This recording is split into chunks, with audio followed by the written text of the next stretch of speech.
TV atibatike zvechopu right zvatanga manje regedzai tichiputitse hazvina kumira mushe panapa ndikunzwa nyaya panapa pari kunzi Owen Madondo wavhura hombe mukomana yei ora zvandichaita panapa ka this is the source saka ndichida kuti vanhu vambobva maona kuti apa ndo pari kubuda nenyaya pa ina handidi zvekuzonzi ndiwo unenge wazotaura ndoziva kuti vamwenyu muri fast kuti hey iwe une jealous hey what nyaya iri panapa pari kunzi a dramatic confrontation involving popular social media personality Owen Madondo, popularly known as DJ Ola 7, and ZANU PF official Nathan Fundikwa reportedly unfolded in Chitungwiza on Thursday after an alleged dispute over a residential stand payment allegedly escalated into gun threats. Sources close to the matter allege that Owen Madondo and Nathan Fundikwa are currently at Chitungwiza police station following the incident,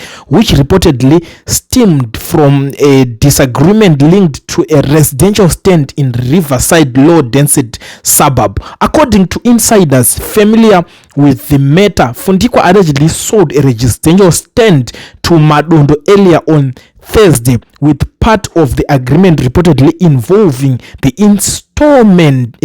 installation of an electricity transformer on the property. Sources claim that when Fundikwa later approached Madondo demanding the outstanding balance, tension escalated, resulting in alleged threats involving a firearm.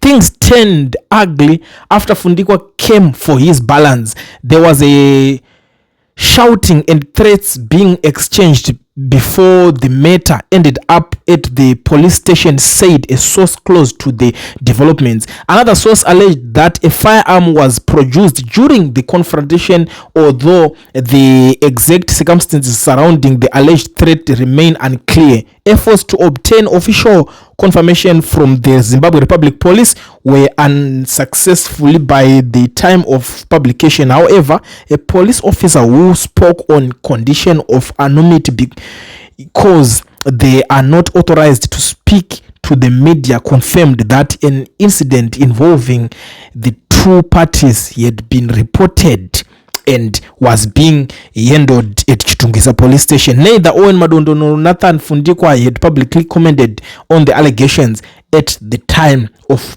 publishing, and no formal charges had yet been announced. The incident has reportedly triggered intense speculation on social media, with many closely following developments surrounding the high-profile dispute. Fresh details has emerged in the dramatic dispute involving social media personality popularly known as Madondo vari kunzi zvoni vaita sei vari kubudisana na pfuti na ningirikini iwaya komana iya meno mapedzera muchazoita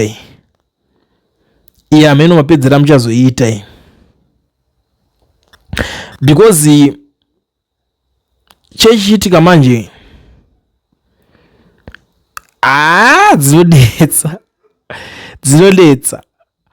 dzinonetsa nyaya pakuti uyo wanenge achiti ndiri munhu wemusangano uyo kuti haina handitiro zvemusangano manje ndiri munhu wemuzimbabwe ende mazuva ano zvaakuitika kune vanhu vanga vakajara ngobira vanhu at the end of the day vachiti ndiri munhu wemusangano ndiri munhu wezanu kani wazvinzwa here shamwari saka vauzosanganawo nevanhu vasingazvinzwisise zvokuti uri munhu wemusangano vakutokudzwa kuti inini ndiri munhu wemusangano futi ende ndiri munhu wezimbabwe on top of everything handawazviona saka skirite genga rere rakabuda mustaira raibira vanhu richiti ndikuti ndiri wemusangano ndokudedza vanhu wemusangano kurova ndozokudai. So zvakapera basa zvezvo zvimastatement zvezve kwatone mamwe mastatement manyowani mastaira manyowani patoners, but kana mukomana uyo ari kunzi akabudisa pfutika ari wrong futi at the end of the day, because hatidi kuti tinge tichitora nyaya iyi tichitora side according marepotero asiri kuitwa panapa. Kana chinge azobudiswa pfuti pakutaurirana pfuti hadziri basa radzoka, kana dzakangogara dzakungonzi ndokubvura shamari hazvidi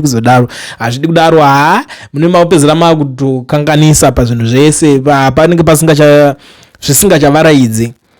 kana pakangotaurwa kunzi aiwa onai kavedu kana tichinge tazodai so madhiri edu modai motaurirana madhiri anyu pachidhiri chenyu mawirana tichapanana mari edu zvadai it's okay. Ende futi pane pasingadi dzimwe nguva vanhu vanocho vanogona kunyebera zviri paviri vanogona kuda kumbokupedzisa career zvinoitika ukasvika ukanorovha mushe kumapurisa wanzi une pfuti unozviziva zvavanoita. They don't play, especially in Zimbabwe. They don't play.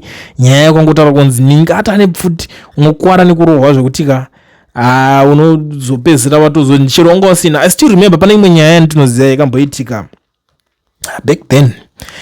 Papanewo muchinda so angabva South Africa, so vakatadza kuwirirana nemukadzi wacho. Ndobva mukadzi angopanika. Unoziva kuti vakadzi vanopaniika bhoza anenge achityika murume kuti angabva kujoza aya. Unoziva zvinongoita vakadzi zvekudhomoka. Kuna vakadzi vanodhomoka. Mukadzi ndobva rowana nemurume. Mukadzi ndobva abuda mba achimhanya rohwawo. Bamhanya mapurisa. Murume wangu andirova but chendasota chaito ndiyo chimhanya kunoku andibuditsira pfuti. Vanzi pfuti.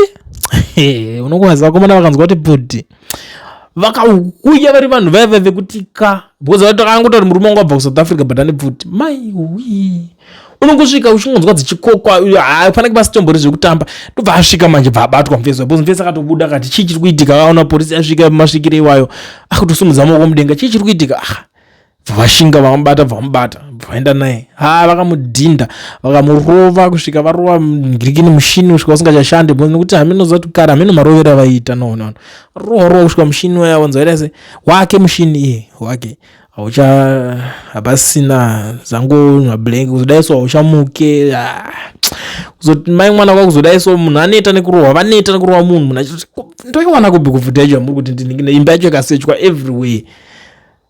Mukadzi webva azodzoka anza ndichitya kuti anongondirohwa but pfuti ake haana zvishuwa munhu agara mazuva achirohwa arimo. And then the next thing akangodzoka zvakanzi mukadzi pakazodzoswa pakabudiswa zodaiso mukadzi bvanza zvakatopera zvo handisina zvandichakuita asi mushina uchashanda saka uchagarira yako pano chienda henyu mai mwana ndokupera kwakaita zvinhu. Saka ndikanzwa kuti kazhinji munhu panzi anzi ane pfuti kuZimbabwe the way vamabvunzira vanoita zvasiyana nezvakaitwa ana Chatunga Chatunga naTobias munomu vachitongwa nyaya yavo kuti vantu vakatosvika kunigini kukoti vachitopinda chifamba zvakanaka. KuZimbabwe hauzviite izvo zvabuda uchifamba zvakanaka nawanzo nayo. As long as vaudzwa information yekuti unayo chete vagona kuconvincika kuti unayo chete anenge ari ma1. But anyway regedzai tione kuti yana ora inopera sei. Tichazonyatsotraya kunigirikanawo ndine munhu anombotraya kubvunzawo vanhu vacho vanokata mafoni kana vanenge vachika kudzingwa mabasa here kwaola kwashoko vanenge vari mudhuze naye vanokata mafoni havadaire zvinyaya zvacho zvamene kuti inyaya dzechi because unototaura munhu zvakanaka kuti iwe ndikunzwa kuti nhinga kadaiso bva kuzoti shamari zvepersonal life yake hatizive hamene kwaanenge aitireko kubvunzana naye hatina chatinoziva. I was like ndoida kuziva kana mune information zvikanzi hatina ndotsvaga kuchitungwiza police station kwacho kusaka umbotorawo kutsvaga kuti which police station yacho ichitungwiza yanzi inenge yakatenda nyaya yacho kuti tikwanise kunge tichenzwa because kana nyaya yacho ingatobuda mabudiro panzi munhu ane nigirikini panofanira kuitirwa plan. And then kune futi vakomana vacho vezanu kana muchinge mazotaurawo munhu kuti ninganzane chakati akazoonekwa asina mamunyeberawo panofanira kutorwa action inenge iripo. Ende nyaya iyo itori necase yayo inonzi defamation of character. Munofanira kuzviziva izvozvo. Panofanira kuitwa action poitwa something yekuti aiwa ungangonyebere munhu kaunzi wamuti ningane chakati yaasina unowatosvibisa zita remunhu at the end of the day. But let's see kuti inoperera papi. Ola for now timbori pakuti ari kunzi akabuditsira Nathan Fundikwa pfuti nenyaya dzawo dzekutengeserana mastand amene vakomana vacho mastand acho ndaya here ari ngonzi magada kana kuti type ipi yemastands. Tichazonyatsodzivhenengura nyaya dzacho. For now regedzai timboigumira panapa nyaya iyi kana pachinge pane something chinenge chabuda munondodandadzoka.